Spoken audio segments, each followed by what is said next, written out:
بسم الله الرحمن الرحيم. أخذنا في الدرس الماضي القاعدة الثالثة، وهي أن النبي صلى الله عليه وسلم لم يفرق بين عباد الصالحين وبين عباد الأشجار والأحجار، قاتلهم جميعا وحكم عليهم بالكفر. فلا حجة لمن يعبد الصالحين من أصحاب القبور الموتى ثم يحتج بهذه الشبهة الواهية، فقد كان كفار قريش يعبدون الملائكة، منهم من يعبد الملائكة ومنهم من يعبد عزيرا ومنهم من يعبد عيسى عليه السلام إلى غير ذلك. حكم عليهم النبي صلى الله عليه وسلم كلهم بالشرك.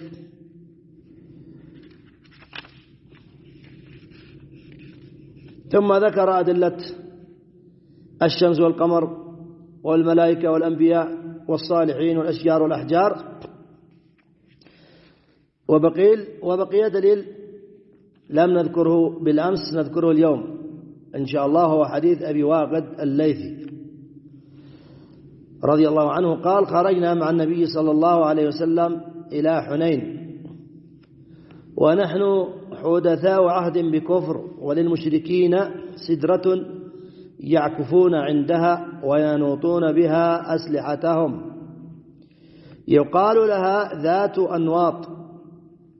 فمررنا بسدرة فقلنا: يا رسول الله اجعل لنا ذات أنواط كما لهم ذات أنواط. الحديث. هذا دليل عبادة المشركين للشجر، كانوا يعبدون الشجر كما تقدم. العزى كانت شجرة يعبدونها فقطعها خالد ابن الوليد، وهذه شجرة السدر كانوا يعتكفون عندها، والعكوف عبادة لا تكون إلا لله تبارك وتعالى. الشاهد أن الشيخ رحمه الله دلل على قوله أن الكفار منهم من كان يعبد الأشجار ومنهم من كان يعبد الأحجار ومن كان يعبد الصالحين. ولا يزال في زمننا هذا من يتبرك ببعض الأشجار وببعض الأحجار، ويتبرك بجدران المساجد، ويتبرك بالقبور، ويتبرك بالكعبة، ويتبرك ويتمسح بقبر النبي صلى الله عليه وسلم، وهكذا. كل هذا من الشرك أو من وسائله. وقاطع عمر رضي الله عنه شجرة بيعة الرضوان سدا لذريعة الشرك، ونعم ما صنع رضي الله عنه وأرضاه. فكل مكان أو شجر أو حجر أو قبر أو أي شيء يكون ذريعة للشرك يجب تسويته بالأرض وإبعاده من باب سد الذرائع، فقد جاءت الأدلة الكثيرة المتكاثرة بسد ذرائع الشرك. قال: خرجنا مع النبي صلى الله عليه وسلم إلى حنين ونحن حدثاء عهد بكفر، يعني قريبين من الإسلام، أسلموا قريبا.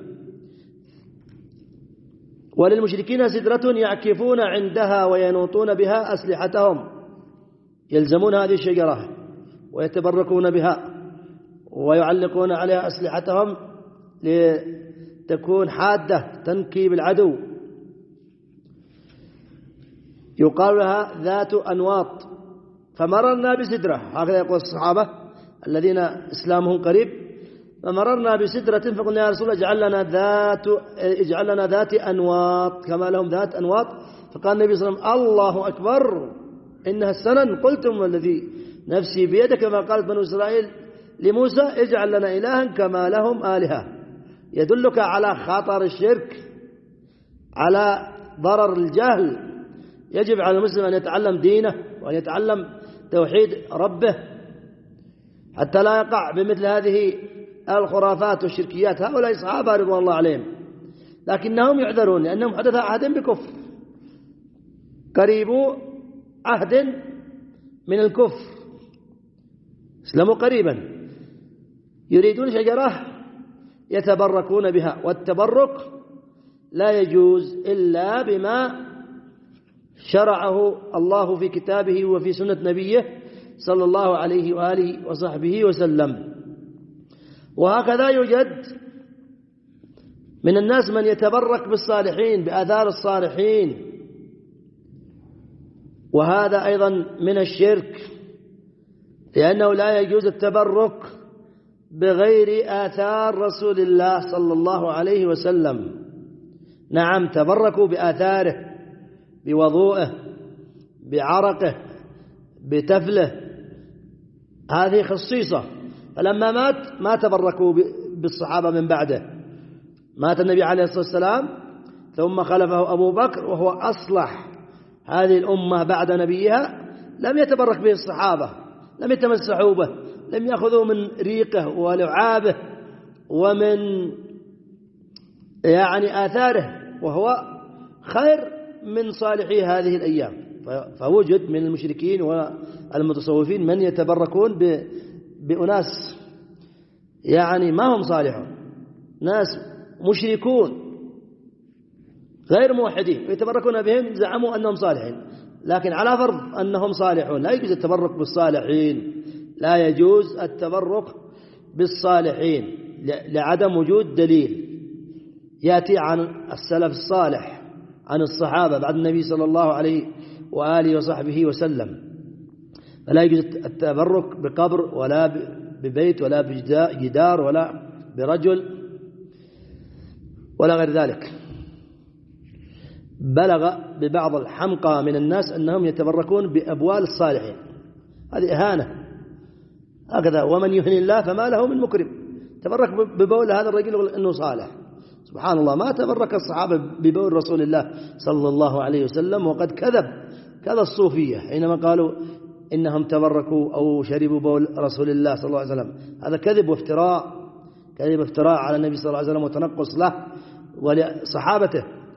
لكن نعم، تبركوا بآثاره وبريقه وبوضوئه ونحو ذلك.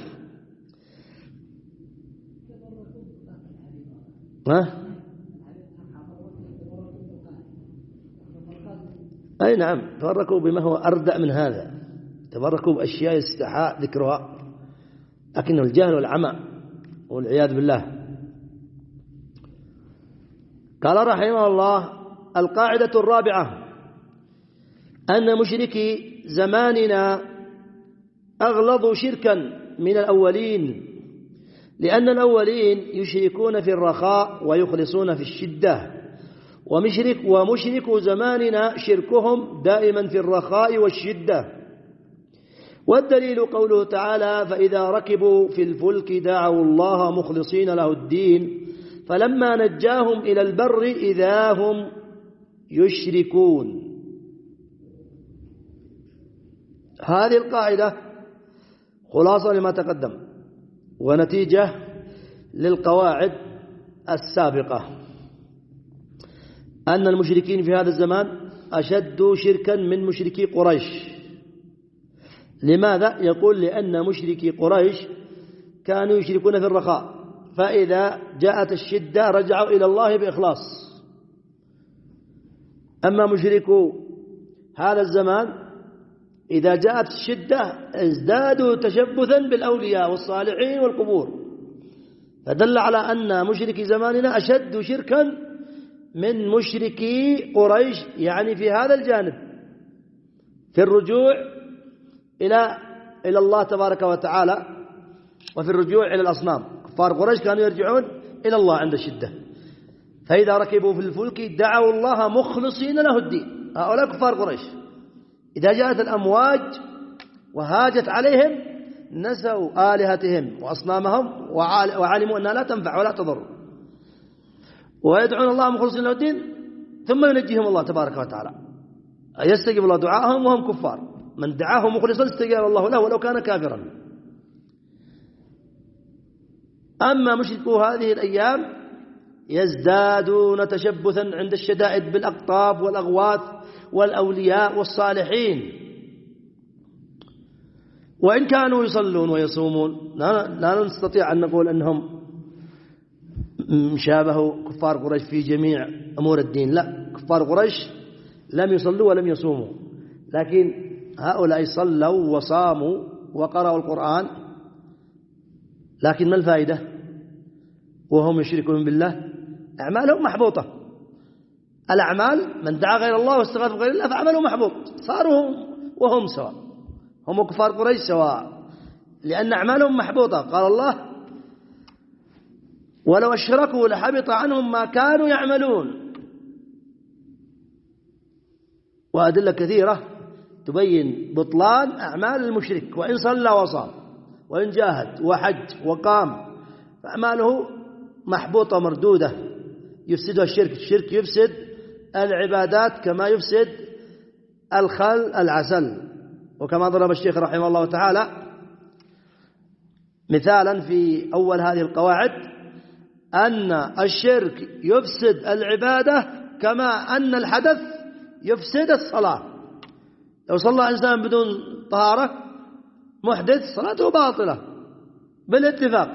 فكذلك الذي يعبد الله تبارك وتعالى وهو مشرك فإن الشرك يفسد تلك العبادة. فإذا ركبوا في الفلك دعوا الله مخلصين له الدين فلما نجاهم إلى البر إذا هم يشركون. هؤلاء من؟ كفار قريش. ذكر الفوزان حفظه الله في شرح هذه القواعد أنها تحصل من الصوفية أثناء الشدائد الشيء العجاب إذا كانوا في البحر واشتد عليهم الأمر وهاجت الأمواج يهتفون بأسماء الأولياء والصالحين والأقطاب والأغواث وقت الشدة ويستغيثون بهم. ثم قال واقرأ كتاب طبقات الشعراني ففيه ما تقشعر منه الجلود مما يسميه كرامات الأولياء. كرامات الأولياء يزعمون أن هذا الولي الصالح أنه ينجيهم من البحر ويأخذهم بيده، يأخذ المركبة كامل بيده حتى أن يده لا تبتل بالماء إلى البر. قد يأتي شيطان، ربما يأتي شيطان ينقذ أحدهم فتنة له ثم يقول هذا الولي أشركوا في الربوبية وفي الألوهية. ثم إن الكرامات هذه لا تكون إلا للأولياء الصالحين. الكرامات هي أمر خارق للعادة لا دخل للعبد فيها. الكرامة التي يعطيها الله أولياءه لا دخل لهم فيها، تأتي من الله تبارك وتعالى، أمر خارق للعادة لا يستطيع أحد أن يفعل هذا الشيء. لكن كراماتهم مصطنعة مختلقة مكذوبة، ومنها كرامات شيطانية كما ذكر شيخ الإسلام ابن تيمية رحمه الله تعالى أنه يأتي الشيطان ويأخذه من بلده إلى مكة، يأخذه من بلده إلى مكة يحمله من أجل يضله ويضل أتباعه. هذه كرامات شيطانية. أما الكرامات الرحمانية واضحة ومعلومة كما تقرأون كرامة أبي بكر في الضيافة وطعامه، كان يعني صنع طعاما ل3 فإذا به يكفي المئات من الناس ويزيد. هذه كرامة رحمانية. وغير ذلك من الكرامات أبو بكر. وأيضا جاء عن جابر قصتان. قال الشيخ وأم سليم، نعم هذه كرامات رحمانية. قال الشيخ محمد بن عبد الوهاب رحمه الله تعالى في كشف الشبهات كفار قريش كانوا يعبدون أناسا صالحين بينما مشركو زماننا يعبدون أناسا من أفجر الخلق، يعبدون مشركين قطاع صلاة يفطرون رمضان.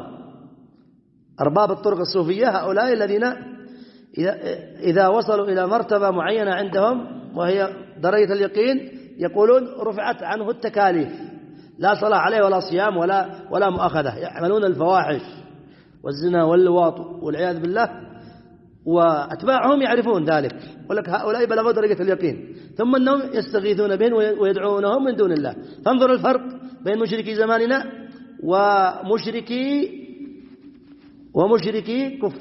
قريش. أولئك كانوا يعبدون صالحين وهؤلاء يعبدون فجرة مجرمين مشركين ويسموهم الأقطاب والأغواث والعياذ بالله. أمثال الحلاج وابن عربي والرفاعي والبدوي. هذا الحلاج الذي يتخذه الصوفية ولي من أولياء الله، يقول بالحلول، بأن الله تعالى يحل فيه ويحل في المخلوقات، يحل في المخلوقات حتى في الحيوانات، تعالى الله عن ذلك. أصحاب وحدة الوجود وأصحاب الاتحاد هؤلاء كفار من غلاة الصوفية، لأنهم يعتقدون أن الله تبارك وتعالى يحل أو يتحد في المخلوقات حتى في الحيوانات، هذا كفر لا شك فيه. ثم يدعونهم من دون الله ويتوسلون بهم ويستغيثون بهم، نسأل الله العافية والسلامة. قال رحمه الله: تمت، وصلى الله على محمد وآله وصحبه وسلم. انتهينا من كتاب القواعد الأربع، ولله الحمد والمنة. سبحانك اللهم وبحمدك، أشهد أن لا إله إلا أنت، أستغفرك وأتوب إليك.